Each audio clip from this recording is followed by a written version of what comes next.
नमस्कार दोस्तों।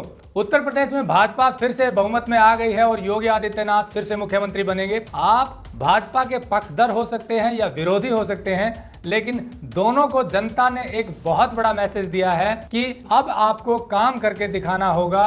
सिर्फ जोड़ तोड़ की राजनीति, परिवारवाद की राजनीति या सत्ता को अपनी जागीर समझने की राजनीति नहीं चलेगी। मुख्यमंत्री योगी आदित्यनाथ ने एक बात जो सबसे अलग की वो ये थी कि कानून व्यवस्था में आमूल चूल परिवर्तन किया। हम उत्तर प्रदेश में जहां भी गए इलेक्शन के दौरान ज्यादातर लोगों का यही कहना था 5 साल पहले की कानून व्यवस्था और अब में बहुत ज्यादा अंतर आ गया है और लगभग सारा जो इलेक्शन था बेस्ड इसी पर था। इसके बाद विकास की भी जो बात हुई उसमें तुलनात्मक रूप से जब विश्लेषण किया जाए तो उसमें भी पहले की सरकार की तुलना में योगी ने ज़्यादा काम करके दिखाया। और इन दोनों बातों को जनता ने जब विश्लेषण किया तो योगी आदित्यनाथ और भाजपा के पक्ष में वोटिंग हुई।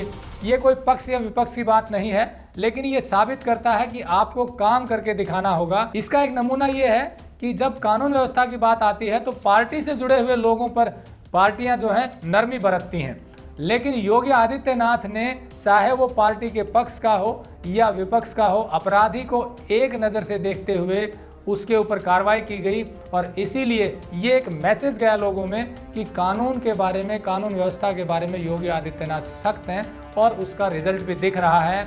इसी तरह विकास योजनाओं की बात की जाए तो उसमें कोई अपीजमेंट नहीं की गई। हालांकि चुनाव में हिंदू मुस्लिम की बात हुई और उसमें ध्रुवीकरण की बात भी हुई, लेकिन जब योजनाओं के बारे में हमने पूछा उत्तर प्रदेश की जनता से तो उसमें कोई अपीजमेंट नहीं हुआ। मतलब सरकारी योजनाओं का लाभ लगभग सभी को बराबर मिला। और इससे भी एक मैसेज गया कि मुख्यमंत्री योगी आदित्यनाथ इस बारे में कोई अपीजमेंट नहीं करते। तो निष्कर्ष ये निकलता है कि आपको अब काम करके दिखाना होगा।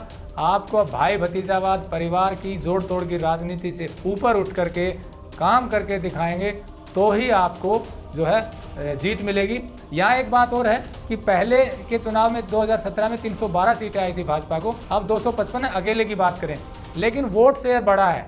39% वोट पिछली बार मिला था, इस बार इन्हें 41% से ज़्यादा वोट मिले हैं।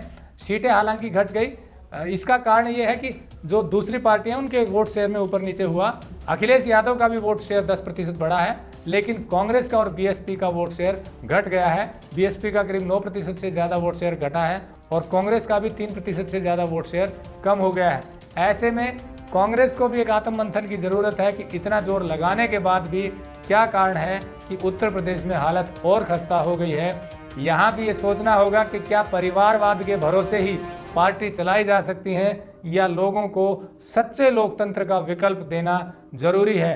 क्योंकि अखिलेश यादव ने कुछ दिन पहले कहा था कि ये लोकतंत्र को बचाने की आखिरी लड़ाई है, लेकिन इन इलेक्शन में लोकतंत्र और मजबूत हुआ है। इसका उदाहरण पंजाब है, जहां कुछ साल पहले बनी एक पार्टी पूर्ण बहुमत में पंजाब में सरकार बना रही है और केवल पूर्ण बहुमत ही नहीं, लैंडस्लाइड विक्ट्री की है, जिसमें बड़े बड़े धुरंधरों को उन्होंने हरा दिया है। तो ऐसे में चाहे उत्तर प्रदेश हो चाहे पंजाब हो, आपको काम करके दिखाना होगा या ये दिखाना होगा कि आप काम कर सकते हैं, तभी जनता आपको मौका देगी। नमस्कार, जय हिंद।